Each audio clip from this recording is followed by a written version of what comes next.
Ito mga kapatid, siguro marami sa inyo nakikita na sa mga social media na sinusulong ng isang mambabatas, nakalimutan ko lang yung name niya, yung death penalty law para sa mga kurakot na opisyal.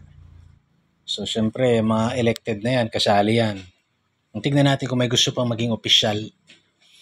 Tignan natin kung may gusto pang maging politiko. Isulong nyo yan ngayon. Kasi kapag hindi nyo sinuportahan yan, may isa na nagtatangkang ayusin yung Pilipinas.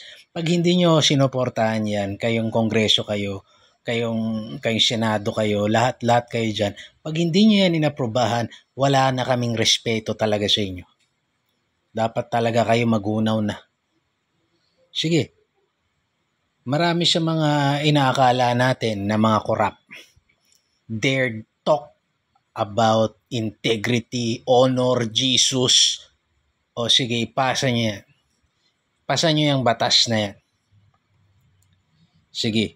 Total, marami naman na yata. Dami na yatang nakuha. Sige, pasa nyo yan. Pasa nyo. Pag hindi nyo pinasa yan, hindi nyo sinuportahan yan, mga gonggong kayo.